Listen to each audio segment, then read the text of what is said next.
Epizodi i 15 i sezonit 6 podcastit Flasim dhe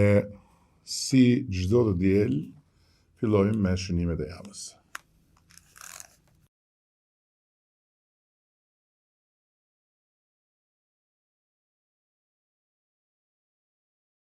Këtë javë pata një udhtim me 2 ndalesa, në Rom dhe në Barcelonë. Në Rom, ku u takova me kryeministin e Italisë, Giorgia Meloni, ishte një moment për të bërë një bilanc të ecurisë së projekteve të përbashkëta dhe nga ana tjetër për të konfirmuar përmes kësaj ecurie fazën e re të marrëdhënieve mes dy vendeve tona, sepse Italia ka qenë gjithmonë pranë Shqipërisë, të gjitha qeveritë italiane pa dallim kanë qenë të gatshme dhe gjithmonë të vëmendshme për ta mbështetur Shqipërinë dhe për ta ndihmuar Shqipërinë. Por me qeverinë aktuale të Republikës Italisë, gjërat kanë shkuar në një nivel tjetër. Bashkëpunimi nuk është thjesht një bashkëpunim i cili bazohet tek angazhimi reciprok, në këtë rast sigurisht pjesa më e rëndësishme është ajo e qeverisë italiane për të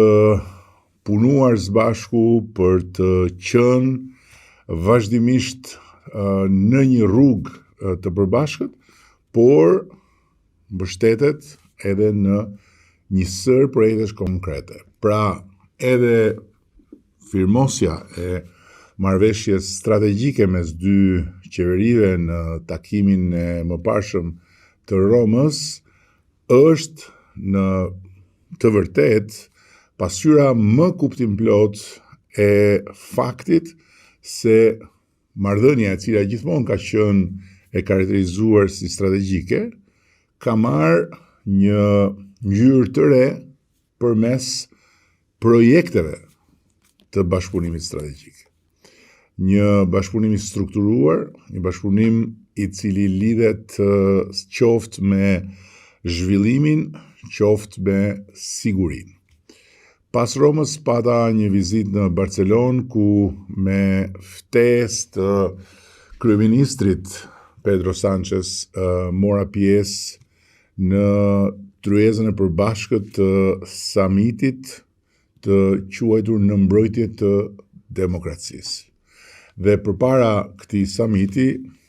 së bashku me delegacionin, u pritëm me nderim të veçantë nga dhoma e tregtisë Katalonjës, ku pa qartë një nivel krejt i ri i respektit dhe interesimit për Shqipërinë edhe nga biznesi i atij vendi. Një vend emri i cilit jo shumë vite më parë në Spanjë si Shqipëria lidhej me paragjykime, sot është kthyer në një nga destinacionet e preferuara të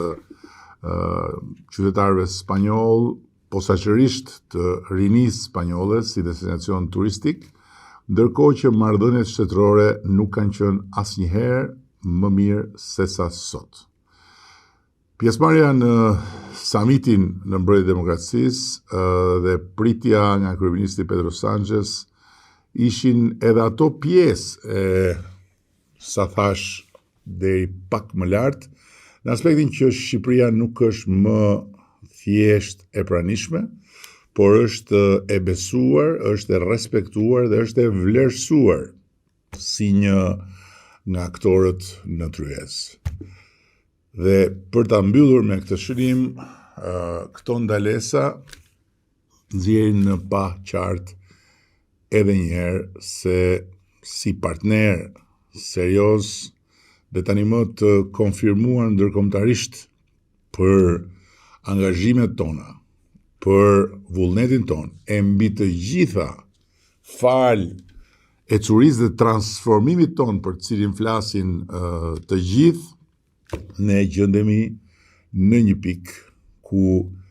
kemi vetëm një dhe vetëm një të vetme rrugë të ecim me shpejtësi vetëm përpara. Samiti i kadrit diasporës konfirmoi një ndryshim të qartë në raportin e Shqipërisë edhe me diasporën dhe vetë pozicionin e Shqipërisë në syt e diasporës. Them konfirmoi sepse kjo ishte diçka që ne e pam dhe e prekëm konkretisht edhe në zgjedhjet e shkuara ku diaspora mori pjesë në një numër jo të vogël krahasimisht me pritshmëritë, sepse ishte hera e parë që merrte pjesë në zgjedhje dhe ku sipas këndvështrimit tim konfirmoi një mbështetje masive për shkak të ndryshimeve dhe transformimit të madh që Shqipëria ka marrë në këto vite të fundit. Por ajo që është më e rëndësishme është që tani më diaspora shqiptare nuk është thjesht një histori largimi, por është një forcë e shtuar e zhvillimit të vendit që shfaqet jo thjesht dhe vetëm përmes asaj që diaspora ka bërë gjithmonë, që ka qenë mbështetja monetare e familjeve këtu në Shqipëri, por edhe përmes elementësh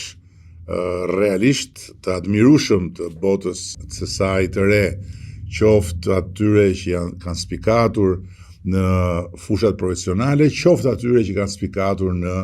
fushën e sipërmarrjes. Dhe çka ishte deri dje një hendek apo një distancë, sot është kthyer në një urë lidhjesh shumë konkrete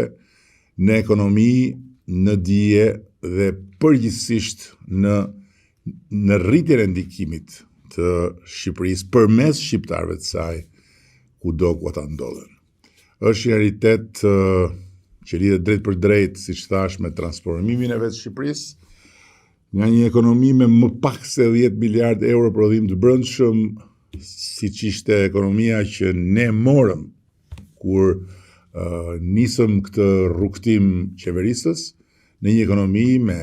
rreth 27 miliard euro prodhim të brendshëm, me objektivin për të arritur në 35 miliard euro deri në fund kësaj dekade. Nga një vend me më pak se 3.000 euro të ardhura për frym në një vend me mbi 11.000 euro të ardhura për frym, me synimin për të kapërcyer 15.000 eurot në fund të kësaj dekade. Nga 2 milion turist dikur, ku për turist numëroheshin edhe ata që shkonin jashtë dhe kur ktheheshin futeshin në listën e këtyre 2 milione disave, në një Shqipëri që pret 12 milion vizitor në vit, siç ndodhi jo më larg se sa disa muaj më parë kur u mbyll viti 2025. Nga disa 300-400 milion euro investimet huaja në vit, në mbi 1.6 miliard euro në vit. Këto nuk janë thjesht shifra, po janë vetëm shumë pak tregues të një Shqipërie që është rritur, të një Shqipërie që është forcuar, të një Shqipërie që mbi të gjitha ka ndryshuar mënyrën si funksionon dhe për këtë arsye